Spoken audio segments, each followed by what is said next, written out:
महाराज जी के चरणों में कोटि कोटि प्रणाम।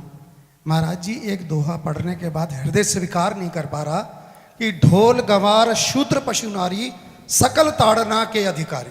जी, इसमें गोस्वामी जी ने बहुत सूक्ष्मता से वर्णन किया। महापुरुषों के वचनों को हम सूक्ष्मता से समझ पाए। प्रायः ऐसा कह करके हम कहीं कहीं माताओं बहनों की अवहेलना करते हैं, कई जगह हम इसका प्रयोग कर देते हैं। अरे वो गोस्वामी जी ने लिखा है ढोल गंवार शूद्र पशु नारी सकल ताड़ना के अधिकारी।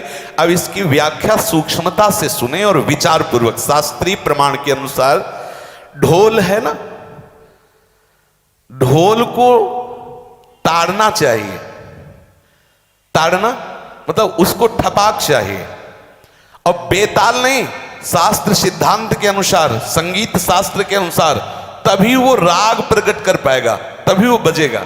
ढोल को हाथ जोड़ के बोलो कि साहब आप बज जाएं, नहीं बजे, उसको ताड़ना चाहिए। अब ताड़ना शब्द चारों में एक जैसा नहीं लगेगा। शब्द एक ही है ताड़ना, लेकिन ताड़ना के अर्थ अलग अलग हैं। जैसे कनक है, एक ही शब्द है कनक, लेकिन कनक कनक ते 100 गुनी मादकता अधिकाय, वा खाए बोराए जग या पाए बोराए। बोले कनक ही शब्द है। जैसे ताड़ना शब्द का हम प्रयोग केवल वही समझे कि ताड़ना देना ही नहीं, उसका अर्थ अलग अलग है। जैसे कनक शब्द है, कनक को सोना भी कहते हैं और कनक को धतूरा भी कहते हैं। कनक को धतूरा भी कहते हैं। एक कनक है जिसके खाने से बावरा हो जाएगा और एक कनक है जिसके पाने से बावरा हो जाएगा। कनक शब्द एक ही है, लेकिन दोनों का अर्थ अलग अलग हो गया। ऐसे ही ढोल में ताड़न का तात्पर्य है उसको पीटना, लेकिन वो शास्त्रीय संगीत के आधार पर उसको ताल देना। ताल देने से ही वो राग प्रकट करता है, आनंद की उमगन करता है, ना कि प्रार्थना करने से। समझ रहे? अच्छा, गंवार, गंवार कहते हैं विवेकहीन पुरुष को। विवेकहीन पुरुष को कोई कार्य दे दो और उस पर दृष्टि न रखो तो कार्य नष्ट हो जाएगा। वहां ताड़ने का तात्पर्य उसको पीटना नहीं है। उस अविवेकी गंवार पर दृष्टि रखो। जो आपने कार्य सौंपा है, जो भी कार्य उसका है, उस अविवेकी पर दृष्टि रखना ताड़ना हुआ। उस पर दृष्टि रखो, क्योंकि वो अविवेकी है, गंवार है, वो कार्य प्रणाली ठीक जानता नहीं। आप जहां त्रुटि होता संभाल लेना तो वो संभल जाए, क्योंकि वो गंवार है। और शूद्र, शूद्र का तात्पर्य होता है शूद्र। वैसे जो वर्ण व्यवस्था में शूद्र का प्रादुर्भाव सबसे श्रेष्ठ जगह से प्रादुर्भाव है। वर्णन आता है ब्राह्मणोष मुखमाशी बाहु राजन्य कृतः उरुददस जद वैश्या पदभ्याग्यं शूद्रो जायत।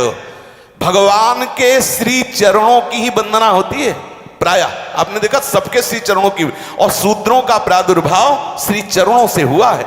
कोई ऐसा न समझे कि शूद्र का मतलब निकृष्ट होता है। यहां शूद्र का तात्पर्य जब से किसी से कहते हैं कि शूद्रवत आचरण करता है, मतलब शास्त्र विरुद्ध, सदाचार के विरुद्ध आचरण करना शूद्रवत आचरण की तरफ संबोधन किया जाता है। यहां कहा गया कि शास्त्र की सम्मति, शास्त्र के शासन के अनुसार आचरण हो, सदाचार परायण हो। शास्त्र जिसके लिए जो विधान करता है, शास्त्र शासन स्वीकार करना, यहां शूद्र के ताड़न की बात कही गई। यहां शूद्र ताड़न का तात्पर्य डंडे से प्रहार करना नहीं, समझना।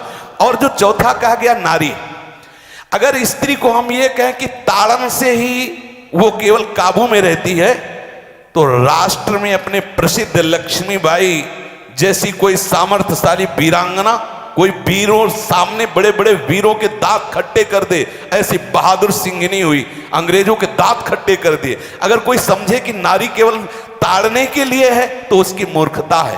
पुरुष और नारी का समान प्रादुर्भाव हुआ है।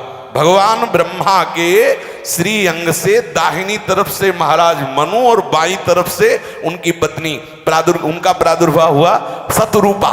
शतरूपा, अब आप बोलो एक ही शक्ति के दो भाग हो गए, एक पुरुष रूप धारण कर लिया, एक नारी रूप धारण कर लिया। अब यहां विचार जो है कि उस नारी के ऊपर ताड़न शब्द का क्या प्रयोग है।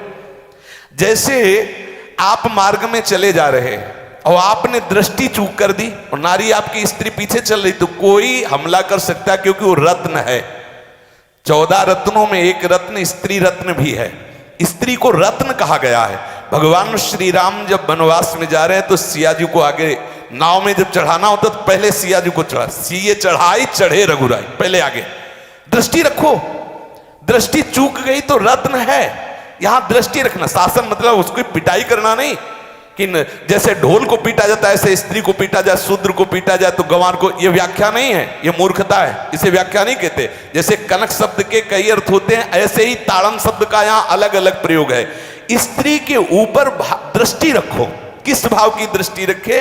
क्योंकि वो हमारे यहां रत्न की तरह है, कहीं कोई ऐसा ना हो कि कुदृष्टि वाला कोई उस पर हमला कर दे।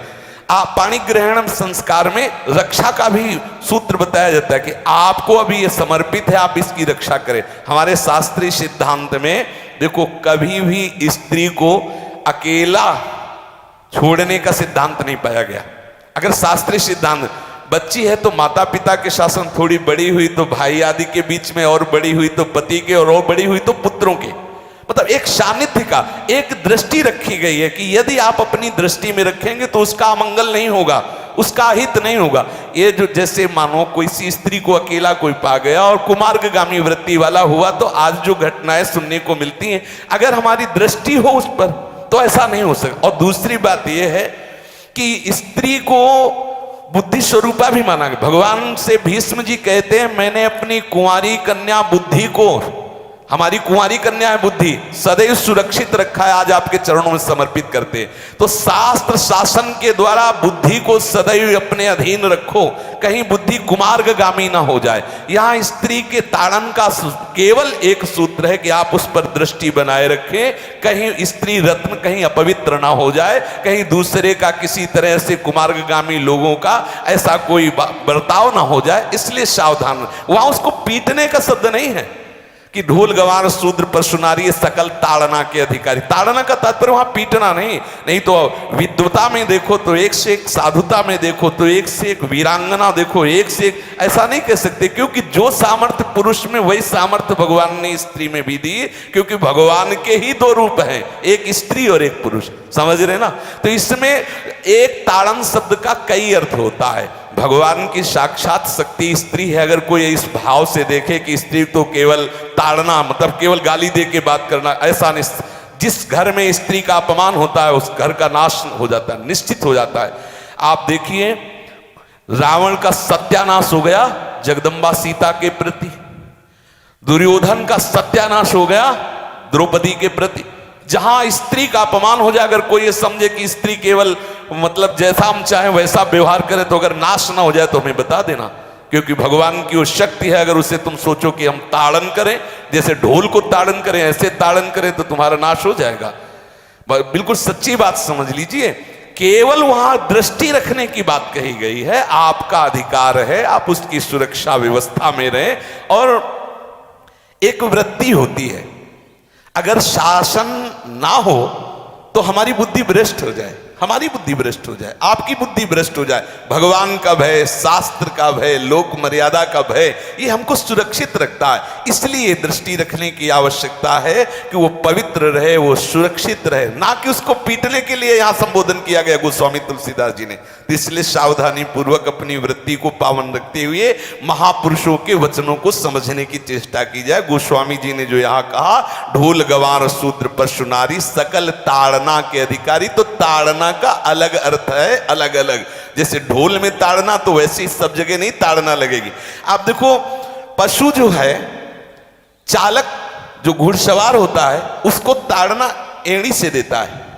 अपने चालक जो होता है घुड़सवार एड़ी से, किसान जो होता है वो बैल को बोलता है दाहिने, जैसे हल जोतने होता है बाएं, वो भाषा समझता है, बाएं मुड़ जाए, और नहीं मुड़ता तो पीछे अरई है एक छड़ी, उससे वो इशारा देता है, वो समझ जाता है। पशु को अपने इशारे से चला लेते। अब उससे कहे, खड़ा होकर हाथ जोड़ के कहे कि भैया बैल देवता आप थोड़ा दाहिने मुड़ जाओ, तो नहीं मुड़ेगा। जब लगाम पकड़ी और थोड़ा ताड़न किया और बोले दाएं, तो फौरन दाहिने मुड़ गया। आप देखो जो बैलगाड़ी चलाते हैं, घोड़ा गाड़ी चलाते हैं, ऊंट चलाते हैं, तो पशु शासन के द्वारा उसको इशारे से किधर चलना है उसको इशारा बता दो।